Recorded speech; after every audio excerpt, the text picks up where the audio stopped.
ఒక రాకెట్ ఎగిరి వస్తుందంటే దాన్ని ఆపడానికి ఇస్రాయెల్‌కి ఒక్క నిమిషం కూడా పట్టదు. ఇప్పటివరకు రాకెట్‌లను తిప్పికొట్టింది ఐరన్ డోమ్ అనే సిస్టమ్. కానీ ఇప్పుడు ఇస్రాయెల్ కొత్త లేజర్ ఆయుధాన్ని తయారు చేసింది. దాని పేరే ఐరన్ బీమ్. ఈ ఆయుధం కేవలం ఒక బటన్ నొక్కగానే కిలోమీటర్ల దూరంలో ఉన్న రాకెట్‌ని కరిగించేస్తుంది. అది కేవలం కొన్ని సెకండ్లలోనే. ఇది ప్రపంచానికి ఒక గేమ్ చేంజర్. మరి ఈ ఐరన్ బీమ్ అసలు ఎలా వర్క్ అవుతుంది? ఎందుకు దీన్ని ఇస్రాయెల్ యుద్ధ రంగంలో కొత్త యుగానికి సూచికగా చెబుతుంది? ఇంకా ఇండియా, ఇస్రాయెల్ స్నేహానికి ఇది ఏ విధంగా బలాన్ని ఇస్తుంది?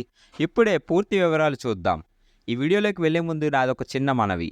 ఈ వీడియోకి దయచేసి లైక్ చేసి కొద్దిగా హైప్ చేయండి. ఇస్రాయెల్ రక్షణ చరిత్ర. ఇస్రాయెల్ చాలా చిన్న దేశం, కానీ శత్రువులచే ఎప్పుడూ ముట్టడవుతుంది. 1948 సంవత్సరం నుంచి ఇప్పటి వరకు ఎన్నో యుద్ధాలు చేసింది. హమాస్, హెజ్బుల్లా, ఇరాన్ నుండి రాకెట్ల దాడులు తరచుగా జరుగుతుంటాయి. 2011లో ఇస్రాయెల్ ఒక అద్భుతమైన రక్షణ వ్యవస్థ తీసుకొచ్చింది. అదే ఐరన్ డోమ్.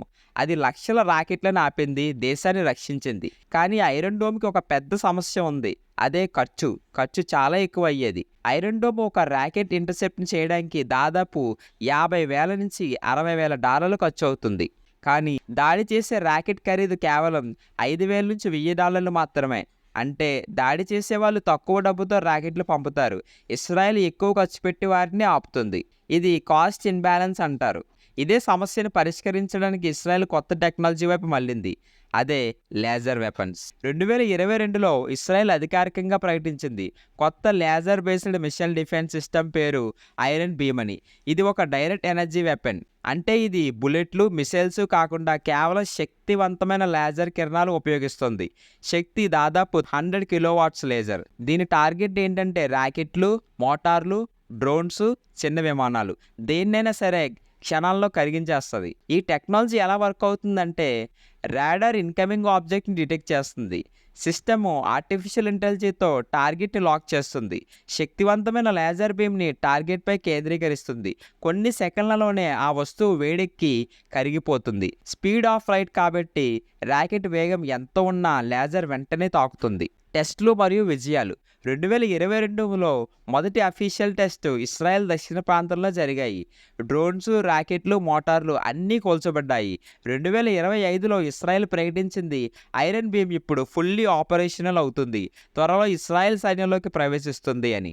దీనికి ఖర్చు ఎంత అవుతుందంటే ఒక ఐరన్ డోమ్కి, ఒక్క ఇంటర్సెప్ట్కి $50,000 అయితే ఐరన్ బీమ్కి మాత్రం ఒక్క ఇంటర్సెప్ట్స్కి $2 నుంచి $5 మాత్రమే. అంటే అది కూడా ఎలక్ట్రిసిటీ కాస్టే.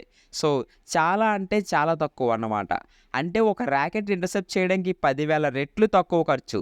ఇస్రాయెల్కి ఇది ఒక ఆర్థిక విప్లవం. ప్రయోజనాలు దీనివల్ల ఏంటంటే తక్కువ ఖర్చు, వేగంగా యాక్షన్, లైట్ స్పీడ్ ఉండడం వల్ల అంతులేని అమ్యునిషన్, ఎంత ఎలక్ట్రిసిటీ ఉంటే అంతవరకు వాడచ్చు.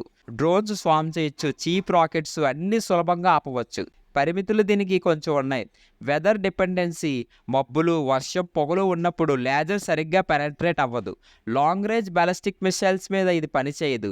కాబట్టి ఐరన్ బీమ్ పూర్తిగా ఐరన్ డోమ్కి బదులు కాదు, కానీ కంప్లీట్ అవుతుంది. ఇది ఒక కాంప్లిమెంట్ అయితే అవుతుంది.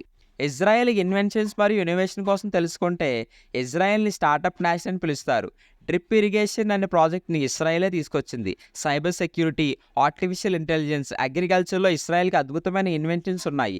ఐరన్ డోమ్ మరియు ఐరన్ బీమ్ వంటి కట్టింగ్ ఎడ్జ్ డిఫెన్స్ సిస్టమ్ కూడా వారి ఇన్నోవేషన్కే నిదర్శనం. మరి ఇండియా ఇస్రాయెల్ ఫ్రెండ్షిప్ కోసం చూస్తే ఇండియా యొక్క ఇస్రాయెల్ స్నేహం 1992 అధికారికంగా ప్రారంభమైంది. ఇండియా ఇస్రాయెల్ నుండి డ్రోన్స్, రాడార్ సిస్టమ్స్, మిసైళ్లు కొంటుంది. ఇస్రాయెల్ మన దేశానికి డిఫెన్స్లో రెండో అతిపెద్ద సప్లయర్. 1998 కార్గిల్ వార్ సమయంలో ఇస్రాయెల్ ఇండియాకి సీక్రెట్గా డ్రోన్స్, లేజర్ గైడెడ్ బాంబ్స్ ఇచ్చి సహాయం చేసింది. ఇప్పుడు కూడా ఇండియా, డిఆర్డిఓ ప్లస్ ఇస్రాయెల్ కలిసి మిసైల్ డిఫెన్స్, లేజర్ వెపన్స్ మీద రీసెర్చ్ చేస్తున్నారు. రాబోయే రోజుల్లో ఐరన్ బీమ్ టెక్నాలజీని ఇండియా అడాప్ట్ చేసే అవకాశం ఉంది. ప్రపంచ ప్రభావం దీనిపైన ఎలా ఉందంటే అమెరికా, చైనా, రష్యా కూడా లేజర్ వెపన్స్ మీద పనిచేస్తున్నాయి. కానీ ఇస్రాయెల్ ముందంజలో ఉంది.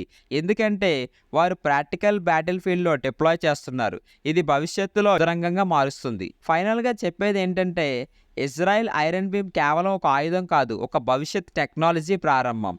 తక్కువ ఖర్చుతో వేగంగా ఖచ్చితంగా దాడి చేసే ఈ లేజర్ సిస్టమ్ యుద్ధరంగంలో విప్లవం తెస్తుంది. ఇండియా ఇస్రాయెల్ స్నేహం బలపడుతుందన్న వల్ల రాబోయే రోజుల్లో మన దేశానికి కూడా ఈ కటింగ్ ఎడ్జ్ టెక్నాలజీ లభించే అవకాశం ఉంది. మీరేమంటారు? రేపటి యుద్ధాలు బుల్లెట్లు, బాంబులతో కాకుండా లేజర్ కిరణాలతో జరుగుతాయా? మీ అభిప్రాయాన్ని కామెంట్లో చెప్పండి. వీలైతే ఈ ఛానల్కి లైక్ చేసి సబ్స్క్రైబ్ చేయండి. Thank you.